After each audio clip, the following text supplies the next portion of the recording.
Okay, हाम्रो next topic भनेको modular design भन्ने छ है। So modular design, it is a method to break a unit into smaller and easier to manage unit है।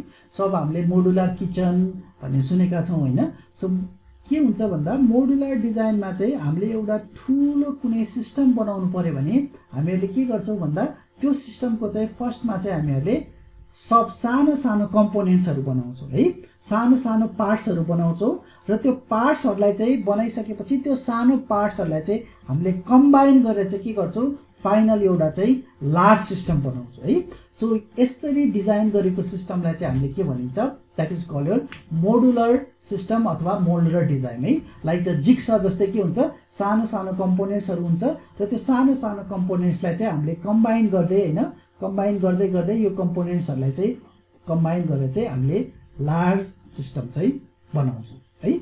So similarly हाम्रो सफ्टवेयरको केसमा चाहिँ अब हामीले एउटा ठुलो सफ्टवेयर बनाउनु पर्यो भने त्यो सफ्टवेयरलाई चाहिँ हामीले के गर्छौँ, सानो सानो कम्पोनेन्ट्स अथवा चाहिँ पार्टमा के गर्छौँ, ब्रेकडाउन गर्छौँ है।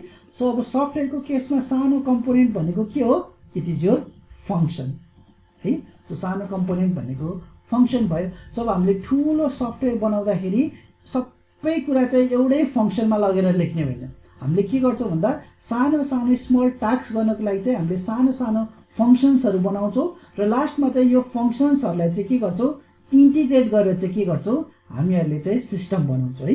And this type of system अथवा this type of system design is called your modular design है। So here complex program is divided into smaller modules अथवा functions है, and this function then work together to achieve the certain tasks है।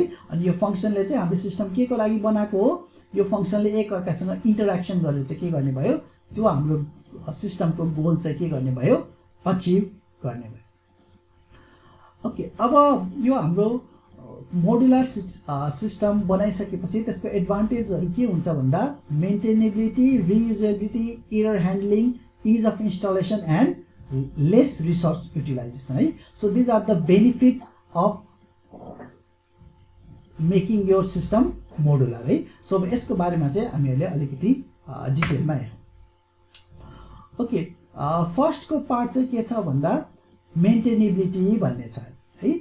So मेन्टेनेबिलिटीले के भन्छ भन्दा हामीहरूले सिस्टमलाई बनाउँदाखेरि सानो सानो फङ्सन्सको रूपमा चाहिँ सिस्टमलाई डेभलप गर्यो भने है, एज अ लार्ज एउटा ठुलो प्रोग्रामलाई चाहिँ म्यानेज गर्न, त्यसलाई टेस्ट गर्नलाई भन्दा सानो सानो फङ्सन बनाएर त्यसलाई टेस्ट गर्नलाई, त्यसलाई म्यानेज गर्नलाई चाहिँ के हुन्छ, सजिलो हुन्छ है। र अब के छ भन्दा हामीले एकैचोटि ठुलो सफ्टवेयर बनाउँदाखेरि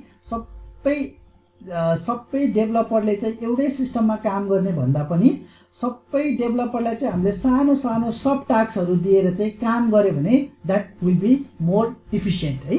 सो फर इक्जाम्पल अब हाम्रो सफ्टवेयर चाहिँ इकमर्स सफ्टवेयर छ भने एउटा कसैलाई चाहिँ के गर्ने, तपाईँको युआई बनाउन दिने, अर्कोले चाहिँ के गर्ने, तपाईँको चाहिँ डेटाबेस अपडेट गर्ने फङ्सनलाई चाहिँ अर्को डेभलपरले काम गर्ने भयो र मेबी अर्को थर्ड डेभलपरले चाहिँ तपाईँको डिजिटल पेमेन्टको सिस्टम चाहिँ के गर्ने भयो, इम्प्लिमेन्ट गर्ने भयो है। सो जसले गर्दा यदि केही प्रब्लम आयो भने, अब डिजिटल पेमेन्टमा प्रब्लम आयो भने के गर्न सक्यो, हामीले चाहिँ यो थर्ड फङ्सन अथवा डिजिटल पेमेन्ट इम्प्लिमेन्टेसन गरेको जुन फङ्सन छ त्यसलाई मात्र के गर्ने भयो, ट्रबल सुट गर्न सजिलो हुने भयो है। सो यो सबै चाहिँ हामीले यो फङ्सनको रेस्पोन्सिबिलिटी एउटा डेभलपरलाई दिन्छौँ भने अब त्यो डेभलपरले चाहिँ के गर्न सक्ने भयो, इन्डिपेन्डेन्टली त्यो प्रब्लम चाहिँ सर्ट आउट गर्न सक्ने भयो है। सो फङ्सनलाई डिजाइन गरिसकेपछि फर्स्ट एडभान्टेज भनेको के भयो भन्दा सिस्टम अथवा चाहिँ हाम्रो फङ्सन्सहरूलाई चाहिँ मेन्टेन गर्नको लागि चाहिँ के हुने भयो, सजिलो हुने भयो। अब हाम्रो सेकेन्ड एडभान्टेज भनेको चाहिँ हाम्रो के छ भन्दा रियुजेबिलिटी है। सो अब हामीले के गर्छौँ, सानो एउटा फङ्सन बनाउँछौँ र यो फङ्सनले के गर्छ, कुनै एउटा स्पेसिफिक टास्क गर्छ है। सो फर इक्जाम्पल यो एड भन्ने फङ्सन रहेछ है। सो एड भन्ने फङ्सन छ र यसले चाहिँ के गर्ने भयो, दुईटा इनपुट लिने भयो, ए र बी भनेर हामीले एउटा के गर्यो, सानो फङ्सन बनायो भने अब यो फङ्सनलाई हामीले होइन के गर्न सक्ने भयो, हामीले जुनै पनि सिस्टम डेभलप गर्दाखेरि यदि त्यो सिस्टममा चाहिँ एड भन्ने फिचर चाहिन्छ भने यो फङ्सनलाई चाहिँ लगेर के गर्न सक्ने भयो, हामीहरूले कपी गर्न सकिने भयो अथवा यो फंक्सनलाई चाहिँ हामीले के गर्न सक्ने भयो कल गर्न सकिने भयो है। सो एड भन्ने हामीलाई जहाँ जहाँ फिचर्सहरु चाहिन्छ अथवा जहाँ जहाँ यो फंक्सनालिटी चाहिन्छ त्यो फंक्सनालिटी चाहिँ हामीले के गर्न सक्यो यो फंक्सनको थ्रु चाहिँ अचिभ गर्न सक्यो है। सो यो फंक्सनलाई चाहिँ हामीले डिफ्रेन्ट प्रोग्राम्समा अथवा डिफ्रेन्ट सिस्टममा चाहिँ के गर्न सक्यो रियुज गर्न सक्यो है। सो सेकेन्ड एडभान्टेज भनेको चाहिँ के भयो रियुजेबिलिटी। त्यो सानो सानो कम्पोनेन्ट बनाइसकेपछि त्यो कम्पोनेन्टलाई चाहिँ हामीले के गर्न सक्यो आफ्नो प्रोजेक्ट भरि चाहिँ रियुज गर्न सकिने भयो है। र अर्को थर्ड एडभान्टेज भनेको अगाडि हामीले कुरा गर्यौं यदि चाहिँ हाम्रो सिस्टममा चाहिँ के छ भन्दा सानो सानो मोड्युल अथवा सब फंक्सन छ भने यदि सिस्टममा कुनै एरर आयो भने त्यो एरर चाहिँ कुन फंक्सनमा आयो त्यसलाई चाहिँ हामीले लोकेट गरेर के गर्न सकिन्छ त्यो फंक्सनलाई मात्र हामीले के गर्न सकिने भयो ट्रबल सुट गर्न सकिने भयो। इन कम्पेरिजन मैले एउटा के छ ठूलो प्रोग्राम छ र यो ठूलो प्रोग्राममा चाहिँ के छ भन्दाखेरि चाहिँ 10,000 लाइन्स छ भने अब यो प्रोग्राममा एरर आयो भने अब कुन लाइनलाई चाहिँ तपाईको डिबग गर्ने त कहाँ प्रब्लम आको सबै यो 10,000 लाइन अफ कोडलाई चाहिँ हामीले के गर्नु पर्यो स्टडी गरेर चाहिँ त्यो प्रब्लमेटिक लाइनलाई चाहिँ पत्ता लगाउनु पर्यो है। यसको कम्पेरिजनमा हामीले चाहिँ के गर्न सक्यो 10,000 वटा कोड भएको प्रोग्रामलाई चाहिँ के गर्यो भन्दाखेरि चाहिँ हामीले 1000 वटा फंक्सनमा चाहिँ हामीले डिवाइड गर्यो भने अब हरेक फंक्सनमा जम्मा 1000 वटा लाइन छ भने अब हामीले चाहिँ यो 1000 वटा लाइनमा मात्र के गर्ने भयो डिबग गर्नलाई चाहिँ सजिलो हुन्छ है। फर्स्टमा चाहिँ हामीले यो 1000 फंक्सन मध्ये कुन फंक्सनमा प्रब्लम छ त्यो फंक्सन लोकेट गर्नु पर्यो र त्यो फंक्सन लोकेट गरिसकेपछि हामीहरूले चाहिँ त्यसको कोडमा गएर चाहिँ के गर्न सकिन्छ एररहरु के छ त्यो पत्ता लगाएर चाहिँ त्यसलाई चाहिँ हामीले डिबग गर्न सकिने भयो है। सो सेकेन्ड एडभान्टेज भनेको हामीले फंक्सनल फंक्सनमा चाहिँ अथवा चाहिँ मोडुलर डिजाइन बनाइसकेपछि एरर ह्यान्डलिङ गर्नलाई चाहिँ के हुने भयो सजिलो हुने भयो है। र हाम्रो थर्ड एडभान्टेज भनेको के छ अलिकति सानो भएछ यो इज अफ इन्स्टलेसन है। सो अब हामीले सानो सानो कम्पोनेन्ट बनाइसकेपछि के गर्न सकियो भन्दाखेरि चाहिँ अब हाम्रो ठूलो सिस्टम यो कम्पोनेन्टलाई चाहिँ कम्बाइन गरेर चाहिँ हामीले हाम्रो लार्ज सिस्टम बनाउने हो है। र यदि चाहिँ हामीले चाहिँ कुनै एक्स्ट्रा फिचर एड गर्नु पर्यो भने के भयो भन्दा एउटा अर्को कम्पोनेन्टलाई ल्याएर चाहिँ के गर्न सकियो एड गर्न सकियो हैन यो फिचर चाहिदैन भने यो कम्पोनेन्टलाई मात्र हामीले के गर्न सकियो रिमुभ गर्न सक्यो है। सो यसरी हामीले सानो सानो कम्पोनेन्ट बनायो भने त्यो कम्पोनेन्टले चाहिँ प्रोवाइड गर्ने फिचरलाई एड गर्नलाई अथवा चाहिँ त्यो कम्पोनेन्टले प्रोवाइड गर्ने फिचरलाई चाहिँ रिमुभ गर्नलाई चाहिँ सजिलो हुने भयो। सो फर एक्जाम्पल यो कम्पोनेन्टले प्रोवाइड गर्ने यो फंक्सनले प्रोवाइड गर्ने फिचर हामीलाई चाहिएन भने यो फंक्सनलाई कल नगर्दा भयो है। सो के भयो भन्दा फंक्सन्सहरुलाई चाहिँ एड गर्नलाई अथवा चाहिँ रिमुभ गर्नलाई चाहिँ के भयो सजिलो भयो। सो हाम्रो फोर्थ बेनिफिट इज यो इज अफ इन्स्टलेसन।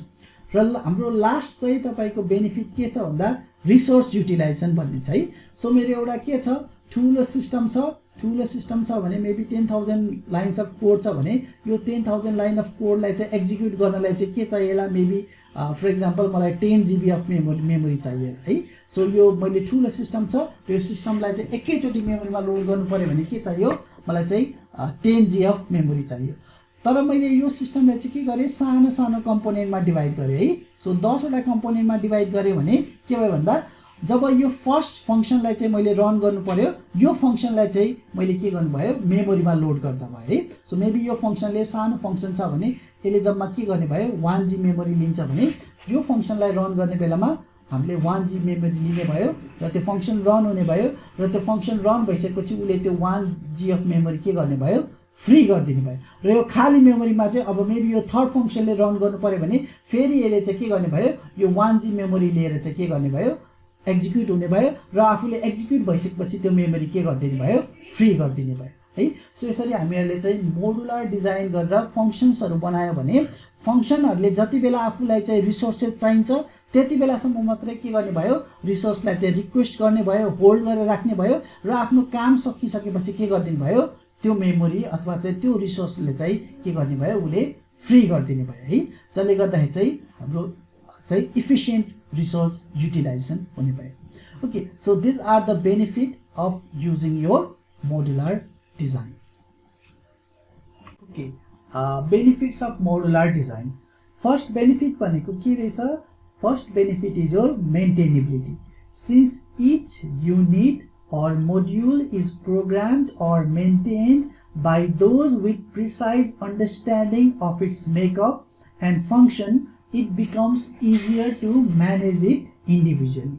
है सो अब हामीहरुले चाहिँ सिस्टमलाई चाहिँ सानो कम्पोनेन्टमा डिभाइड गरिसकेपछि त्यो कम्पोनेन्टको स्पेसिफिक फंक्सन हुन सक्छ र त्यो स्पेसिफिक फंक्सनलाई चाहिँ के हुन्छ एउटा कुनै डेभलपरले चाहिँ ह्यान्डल गर्ने भयो. सो फर एक्जाम्पल तपाईको यो ई पेमेन्ट अथवा डिजिटल पेमेन्ट छ भने यो फंक्सनलाई चाहिँ इम्प्लिमेन्ट गर्ने चाहिँ जिम्मा चाहिँ के हुने भयो एउटा कुनै डेभलपरको हुने भयो र कुनै एरर आयो भने के हुने भयो यो डेभलपरको चाहिँ के हुने भयो रेस्पोन्सिबिलिटी भयो है. सो जसले गर्दाखेरि चाहिँ यो सिस्टमलाई चाहिँ मेन्टेन गर्ने को हो भन्दाखेरि यो फर्स्ट डेभलपर भनेर कुनै प्रब्लम आयो भने हामीले फर्स्ट डेभलपरलाई चाहिँ कन्सल्ट गर्न सक्ने भयौँ है. सो यसरी इन्डिभिजुअल मोड्युलमा डिभाइड गरिसकेपछि के हुने भयो मोड्युलहरुलाई चाहिँ मेन्टेन गर्न अथवा ट्रबल सुट गर्नलाई चाहिँ के हुने भयो सजिलो हुने भयो. सेकेन्डमा चाहिँ के छ रियुजेबिलिटी. Since a module is used to perform small specific tasks, it can be reused in other system that needs to perform the same tasks. है सो सानो एउटा कुनै फंक्सन बनाइसकेपछि यदि त्यो फंक्सनालिटी हामीले अरु सिस्टममा अथवा अरु सफ्टवेयरमा चाहियो भने के गर्न सक्यो यो फंक्सनलाई चाहिँ के गर्न सक्यो रियुज अथवा कल गर्न सक्यो है. सो सेकेन्ड एडभान्टेज भनेको रियुजेबिलिटी. थर्ड भनेको error handling. The individual modules can be tested if it performs correctly. It is easier to find and solve error in a module rather than trying to find it in a single massive application. है so हामीले एप्लिकेसनलाई सानो सानो module अथवा फंक्सनमा divide गरिसकेपछि हाम्रो सिस्टममा कुनै error आयो भने फर्स्टमा चाहिँ कुन फंक्सनालिटीमा चाहिँ एरर आयो है त्यो फंक्सनालिटी पत्ता लगाइसकेपछि त्यो फंक्सनालिटी चाहिँ इम्प्लिमेन्ट गर्ने फंक्सन कुन हो त्यसलाई हामीले पत्ता लगाउन सकिन्छ र त्यो फंक्सनमा चाहिँ अब हामीले के गर्न सक्यो ट्रबल सुटिङ गर्न सक्यो अथवा डिबगिङ गर्न सक्यो है. सो इन्टायर एप्लिकेसनलाई डिबगिङ गर्नु भन्दा इन्डिभिजुअल सानो फंक्सनलाई चाहिँ डिबगिङ अथवा ट्रबल सुट गर्नलाई चाहिँ के हुने भयो सजिलो हुने भयो. So that is the second advantage third advantage of using your modular design. Fourth advantage के रहेछ is of installation. The modular design architecture allows us to replace or add any one component or module or function without affecting the rest of the system. है so हामीले कम्पोनेन्टलाई चाहिँ के गर्यो हामीले चाहिँ कुनै सिस्टममा इम्प्लिमेन्ट गरेका छौं भने त्यो कम्पोनेन्टलाई चाहिँ रिमुभ गर्नु पर्यो भने के भयो त्यो कम्पोनेन्ट एउटालाई मात्र रिमुभ गर्दा भयो है. सो अर्को कुनै फंक्सनालिटी चाहियो भने त्यो कम्पोनेन्टलाई के भयो हामीले यो सिस्टममा राख्न सकिने भयो है. सो यसरी चाहिँ कुनै पनि कम्पोनेन्टलाई चाहिँ इम्प्लिमेन्ट गर्न अथवा चाहिँ त्यसलाई त्यो कम्पोनेन्टलाई चाहिँ हटाउनलाई चाहिँ के हुने भयो सजिलो हुने भयो. So that is your fourth advantage of using your modular design. र फिफ्थ एडभान्टेज भनेको के छ भन्दा efficient resource utilisation. A module only uses the resources it requires to perform its tasks and frees it, while a single flat file system may use resources for the entire execution period. है so हामीले modular design गरेर सानो function बनायो भने त्यो फंक्सनले चाहिँ के गर्नुभयो जति बेला आफूलाई चाहिँ रिसोर्सेसहरु चाहिने भयो त्यति बेला मात्र रिसोर्सलाई रिक्वेस्ट गर्ने भयो र आफूले काम गरिसकेपछि के गर्ने भयो त्यो रिसोर्सलाई चाहिँ के गर्दिने भयो फ्री अप गर्दिने भयो जसले गर्दाखेरि चाहिँ हामीले रिसोर्सेसहरुलाई चाहिँ रियुज गर्न पाउने भयो. सो हाम्रो के छ मोडुलर डिजाइनको चाहिँ के रहेछ यो 5 वटा चाहिँ बेनिफिट्सहरु रहेछ.